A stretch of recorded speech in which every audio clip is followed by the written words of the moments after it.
Pemirsa, Iran sangat menghargai setiap negara termasuk Tiongkok yang memiliki kemampuan untuk membantu menyelesaikan konflik dengan Amerika Serikat. Pernyataan tersebut diungkap Menteri Luar Negeri Iran Abbas Araghchi merespon pemberitaan pertemuan Presiden Amerika Serikat Donald Trump dan Presiden Tiongkok Xi Jinping di Beijing, yang salah satunya membahas situasi di Timur Tengah termasuk Selat Hormuz. Araghchi menegaskan Iran terbuka terhadap segala bentuk dukungan termasuk dari Tiongkok dalam membantu menyelesaikan konflik di Timur Tengah.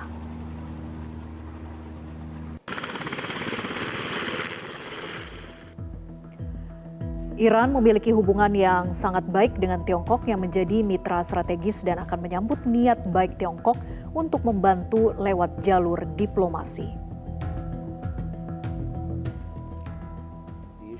Niat baik Tiongkok ini sebelumnya diungkap Presiden Amerika Serikat Donald Trump yang menyebut Xi Jinping secara langsung menawarkan bantuan demi tercapainya kesepakatan Amerika dan Iran.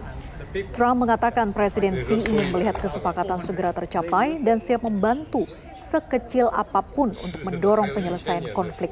Karena Tiongkok juga berkepentingan menjaga Selat Hormuz tetap terbuka. President Xi would like to see a deal made. He would like to see a deal made. And he did offer. He said, if I can be of any help at all, I would like to be of help. Because, he did say that. Yeah, he did say that. And look, anybody that buys that much oil has obviously got some kind of a relationship with him. But he said, I would love to be a help. If I can be of any help whatsoever, he'd like to see the Hormuz Strait open. He said, if I could be of any help whatsoever, I would like to. Pemirsa, di tengah memanasnya hubungan Amerika Serikat dan Iran, Teheran menyambut baik langkah Tiongkok yang mulai aktif mendorong jalur diplomasi untuk meredakan konflik. Namun di sisi lain, Iran menegaskan sudah tidak lagi percaya kepada Amerika Serikat yang dinilai inkonsisten dalam setiap perundingan. Lalu mampukah Tiongkok menjadi penengah kedua negara atau justru akan ada babak baru dalam konflik yang lebih besar? Kita akan membahasnya bersama dengan Imron Kotan, Dubes Republik Indonesia untuk Tiongkok periode 2010 hingga 2013 serta analis Timur Tengah Hasibullah Satrawi. Selamat petang Pak Imron dan juga Pak Hasib. Selamat petang Mbak Vera. Petang Mbak Vera dan Pak Imron. Baik, terima kasih sudah bergabung. Saya ke Pak Imron dulu. Pak Imron, Iran menyambut keterlibatan Tiongkok dalam jalur diplomasi, tetapi pada saat yang sama Araghchi itu secara terbuka menyatakan tidak percaya terhadap keseriusan Amerika Serikat. Apakah ini menunjukkan bahwa Iran itu melihat Tiongkok bukan lagi sekedar mitra strategis saja, tetapi Tiongkok bisa menjadi pembawa pesan ke Amerika Serikat? Baik Mbak Vera, ya mungkin yang pertama kali menggarisbawahi bahwa ada trust deficit antara Iran vis-a-vis Amerika Serikat dan tentu saja Israel adalah saya. Karena apa? Karena beberapa fakta yang terjadi di masa lalu menunjukkan demikian. Misalnya pada Juni 2025, Amerika Serikat secara unilateral atas dorongan tentunya oleh Israel melakukan pemboman besar-besaran di fasilitas nuklir Iran. Dan mereka mengatakan, we have obliterated the nuclear facilities of Iran, yang artinya bahwa program nuklir dari Iran itu sudah musnah. Tapi ternyata mereka tiba-tiba mengatakan Iran itu sudah 2 minggu lagi akan mampu memproduksi enriched uranium dengan weapon grade. Jadi kontradiktif kan, itu menimbulkan ketidakpercayaan. Nah, yang kedua, contoh yang terakhir adalah ketika Oman memfasilitasi perundingan di Jenewa, ya 2 hari kemudian, padahal itu sudah mendekati konklusi, ya sudah mulai final kesepakatan itu. Tiba-tiba 2 hari kemudian mereka melancarkan serangan kepada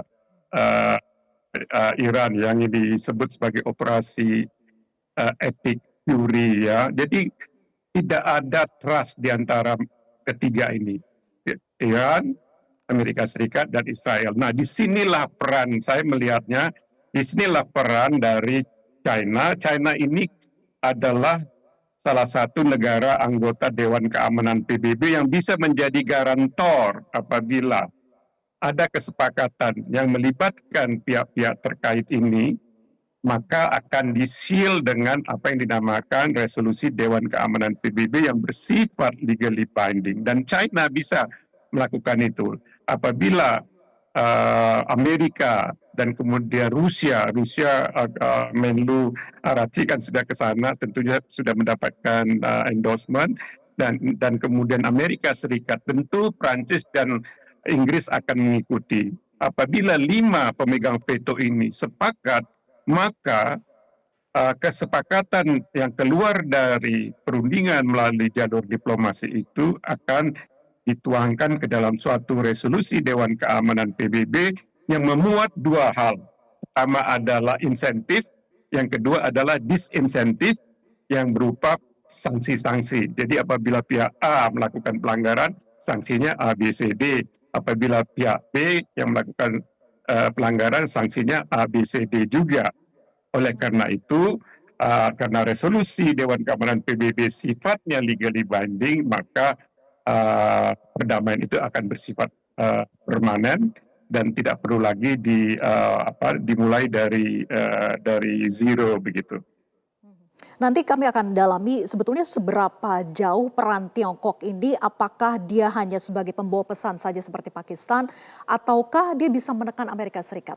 Tapi saya ke Pak Hasib dulu. Pak Hasib, Iran itu kan menganggap bahwa Amerika Serikat tidak serius ya menuntaskan perundingan. Bentuk keseriusan yang sebenarnya dimaksud oleh Iran itu seperti apa? Apakah arahnya pada perundingan murni tanpa tekanan militer, atau seperti apa sebetulnya yang dimaksud?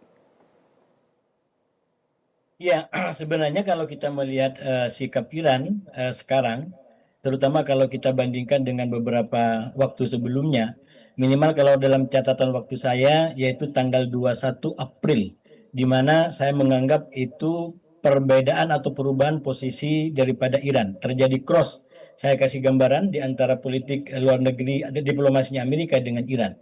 Dari tanggal 21 Mei. Kalau sebelumnya Amerika mencoba untuk mendikte, tapi dari 21 April itu kemudian Iran tampil sebagai kekuatan yang mendikte, dimulai dari peristiwa bagaimana dia tidak datang ke Pakistan atas dasar seakan-akan tekanan dari Trump, tapi dia datang sebagai agenda independen. Lalu kemudian lanjut kepada perkembangan terbaru di tanggal 10 Mei barusan, hari Minggu, di mana Iran memberikan jawaban terhadap proposal Trump tidak sesuai dengan deadline waktu yang diberikan oleh Trump, dan walaupun sekali lagi Trump sudah memberikan ultimatum dan ancaman-ancaman. Apa yang ingin saya katakan, ada psikologi, ada keadaan di Iran yang memang sudah sampai pada tahap nggak menganggap lagi Amerika.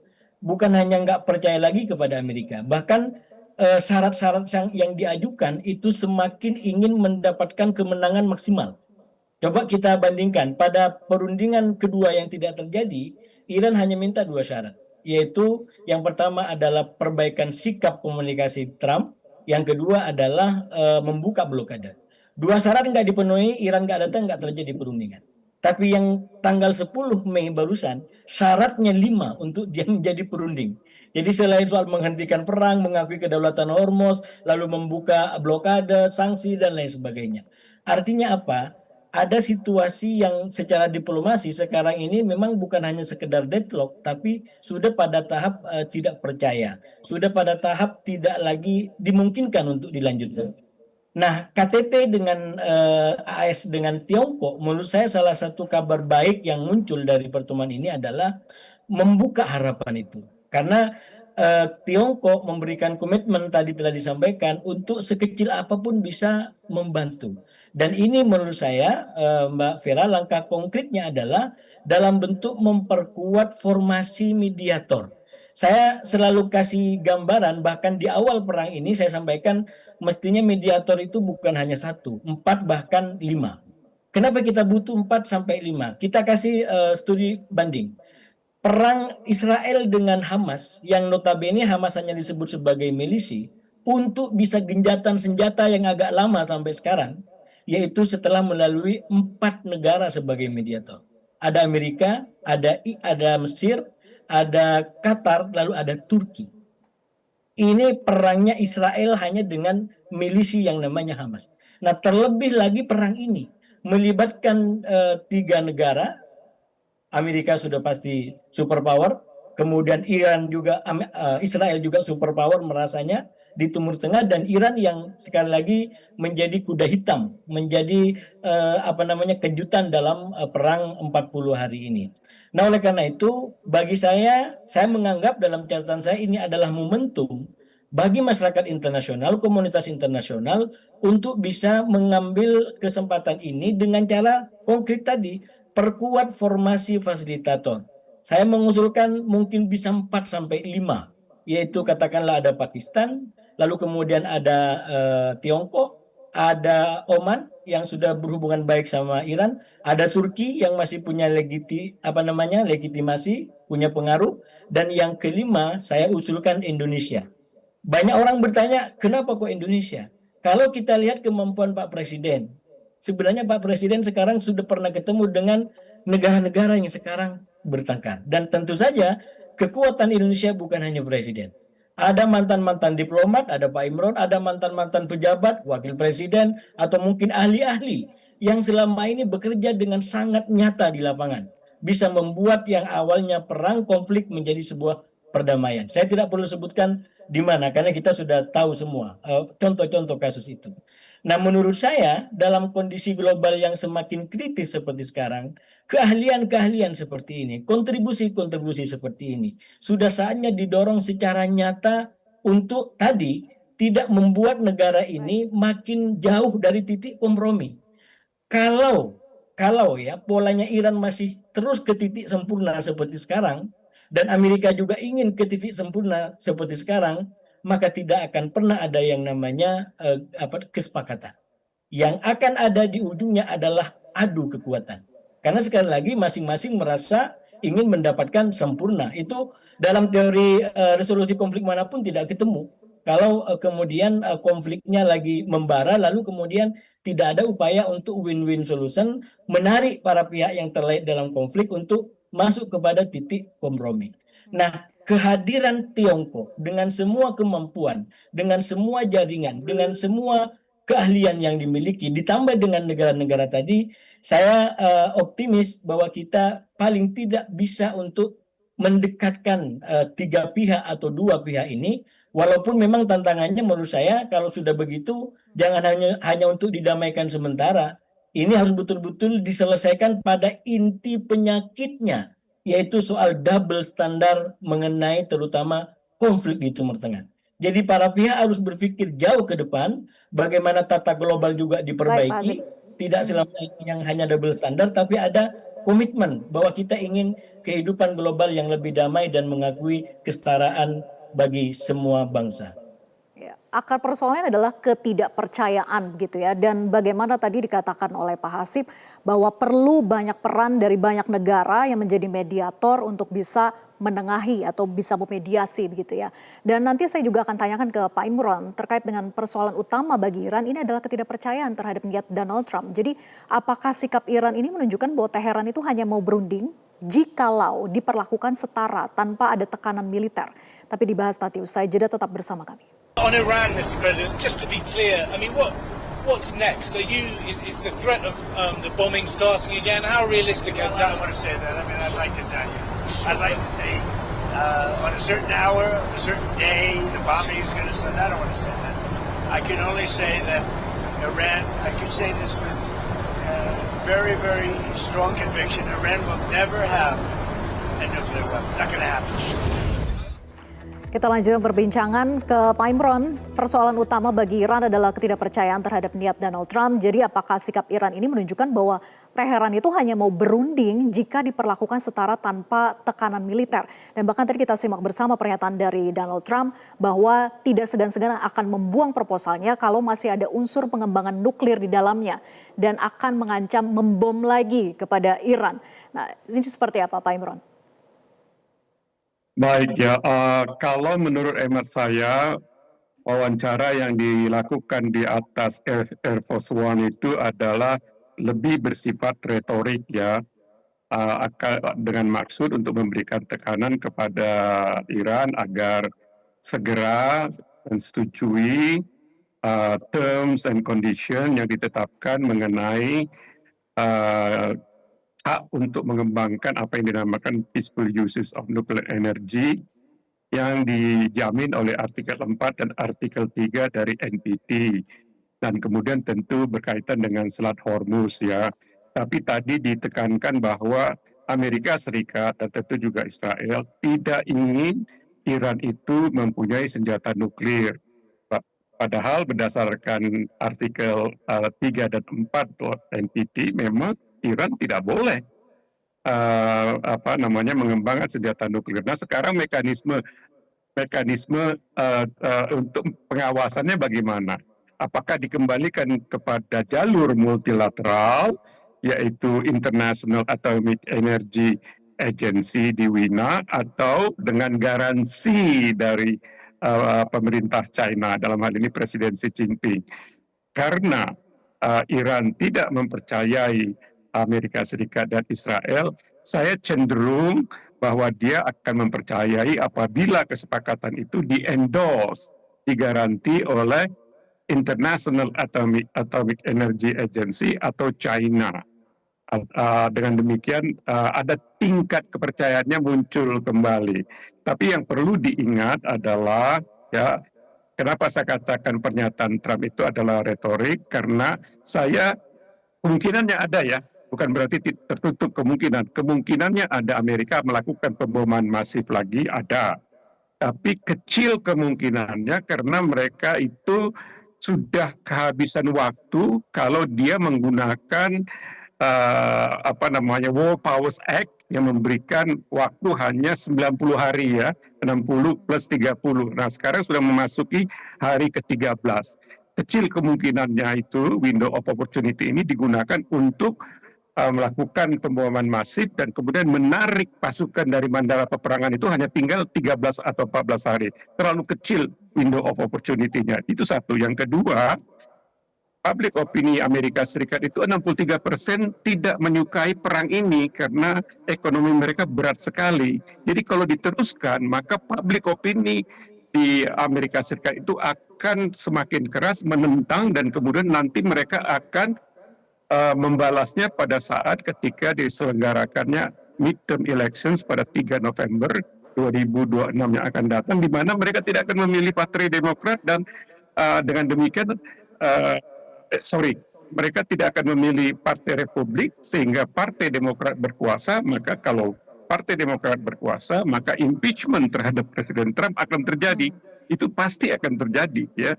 Oleh karena itu, saya tidak yakin kalau Presiden Trump akan mengambil langkah-langkah spektakuler lagi. Apalagi, saya tutup di pernyataan saya dengan pernyataan ini ya. Apalagi Iran itu sudah mempersiapkan diri karena mereka menganggap perang ini adalah perang yang mengancam hidup matinya mereka. Mereka akan mengerahkan semua kekuatan mereka, baik militer maupun kekuatan-kekuatan lain, agar menyerang Israel sehingga Israel itu tidak layak lagi untuk ditinggali oleh rakyatnya. Caranya bagaimana? Dengan menghancurkan infrastruktur gas, infrastruktur desalinasi factories mereka, dan kemudian listrik dan pelabuhan udara dan pelabuhan laut. Sehingga dengan demikian penduduk Israel akan melarikan diri. Dan itu tidak juga sustainable kepada pemerintahan dari Benjamin Netanyahu. Apalagi Benjamin Netanyahu juga sedang menghadapi satu peristiwa hukum, dia dituduh sebagai koruptor, begitu. Yang kedua, dia juga akan menghadapi memasuki pemilu. Jadi ini sudah makanya ya Iran itu bersifat menunggu. Karena dia tahu window of opportunity di pihak Presiden Trump dan Benjamin Netanyahu itu semakin hari semakin menyempit. Oleh karena itu dia semakin mengeras. Karena waktu ada di pihak Iran. Baik, Pak Imron, kalau begitu di tengah segala kebuntuan ini, ketidakpercayaan dan juga kebuntuan soal nuklir, bagaimana peran dari Tiongkok? Sejauh apa? Apakah hanya sebagai pembawa pesan seperti Pakistan, atau ia bisa melakukan atau menekan Amerika Serikat? Karena ini kan sama-sama negara superpower ya. Ya, peran dari China sudah jelas dia akan melakukan pendekatan intensif kepada Iran untuk setidaknya memenuhi halfway ya tuntutan dari Amerika Serikat dan tentu Israel agar dia membuka kembali Selat Hormuz, karena sebelumnya juga itu selat itu kan bebas-bebas saja karena mereka juga menghargai walaupun mereka tidak bagian daripada perjanjian UNCLOS atau menjadi bagian daripada UNCLOS, tapi prinsip freedom of navigation itu diakui di seluruh dunia. Jadi mereka juga tidak bisa sewenang-wenang menutup Selat Hormuz atau membuka Selat Hormuz sesuai dengan keinginan mereka. Itu satu, bahwa ada prinsip freedom of navigation. Jadi ini sebenarnya relatively easy untuk diatasi ya. Tapi yang problem itu adalah mengenai nuklir. Karena mereka tidak ingin apabila mereka melakukan tindakan-tindakan di luar NPT, maka mereka pada suatu saat akan ditambah lagi persyaratannya. Dan ini juga pisau bermata dua, Mbak Vera. Apabila stringent verification system yang diterapkan secara unilateral terhadap program peaceful uses of nuclear energy-nya Iran, maka itu juga bisa berlaku kepada negara-negara state parties kepada NPT, termasuk Indonesia. Jadi Indonesia ini juga concern. Jangan sampai nanti ada aturan-aturan yang diterapkan kepada Iran, mutatis mutandis diterapkan kepada Indonesia juga. Padahal, harap dicatat Mbak Vera, Indonesia sudah memutuskan untuk go nuklir. Jadi kita ini juga nanti akan ada di receiving end dari apa yang dihasilkan di perundingan tentang fasilitas peaceful uses of nuclear energy dari Iran. Oleh karena itu, saya selalu mengatakan Mbak Vera, tiba saatnya Indonesia turut menciptakan suasana yang selalu saya katakan an enabling environment, di mana environment itu bisa turut menumbuhkan kepercayaan kepada semua pihak yang terlibat. Dengan cara apa? Dan kita beruntung, sekali lagi saya katakan, kita beruntung presiden kita ini seorang globalis, berbeda dengan presiden yang lalu-lalu. Saya tidak menyebut nama ya. Beliau bisa dengan gampang karena punya akses berbicara kepada Washington, mempunyai akses berbicara kepada Beijing, dan mempunyai akses sebagai sesama anggota The Global South dengan Teheran, agar turut menciptakan suasana yang enabling itu, sehingga terjadilah apa yang dinamakan trust dividend, ya, menimbulkan trust dividend sehingga Iran tidak mengeras dan tidak mempermainkan waktu karena mereka menganggap waktu ada di pihak mereka.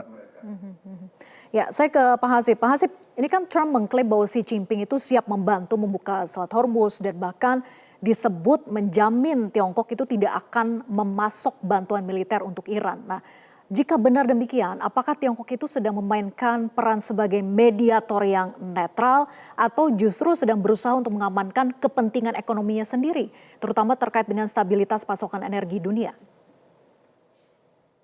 Ya, saya rasa kalau kita baca tentang politik luar negeri Tiongkok, itu dari awal konsisten bahwa dia pada umumnya terikat atau memerhatikan aspek-aspek legal, aspek-aspek hukum, terutama dalam konteks internasional yang dijadikan sebagai patokan.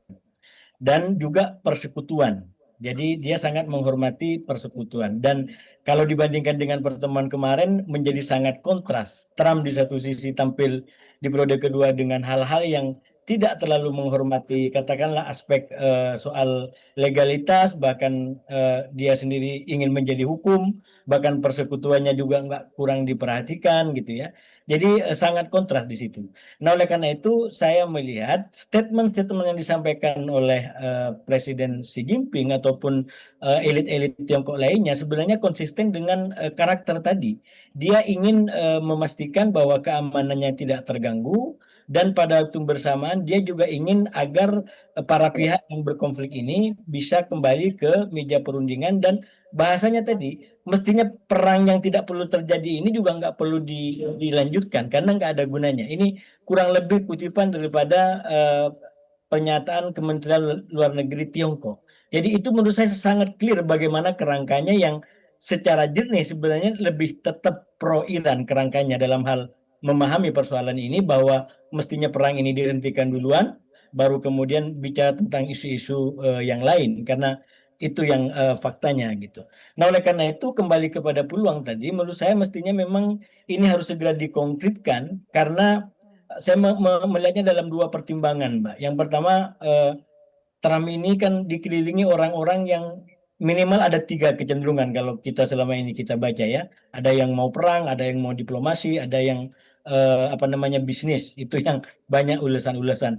Belum lagi ketambahan faktor yang saya sebut sebagai penggoda perang yang namanya Netanyahu. Jadi kalau ini terus menempel, bisa jadi yang disampaikan Pak Imron kemungkinannya kecil itu bisa meningkat karena sebuah intensitas yang ada di situ. Walaupun sekali lagi analisa berbagai macam aspek itu mestinya tidak melanjutkan perang ini.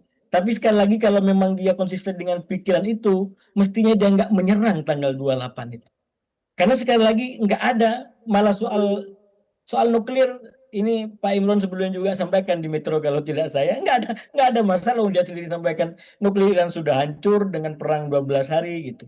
Tapi sekali lagi ada faktor eksternal yang juga bekerja, yang itu salah satunya adalah ingin agar perang ini menjadi dilanjutkan. Nah, terutama kalau dipahami dalam konteks model dan stylenya Netanyahu yang bagi saya hidupnya adalah sekarang hidup kalau dia perang. Karena itu ketika ini sudah mulai adem, coba kita lihat Gaza hari ini. Dalam sepekan ini sudah ada 2 tokoh penting meninggal. Sekali lagi saya menduga secara kronologis paling tidak, ini ada satu pesan yang ingin disampaikan. Belum lagi soal Libanon yang terus dibikin membara karena sekali lagi Iran kok kayaknya mau adem-adem ini di bawah tangan Xi Jinping dengan AS. Nah, oleh karena itu yang terakhir ini yang saya baca juga kenapa penting untuk segera diredakan ini, potensi terbukanya front baru di Teluk menurut saya sangat besar.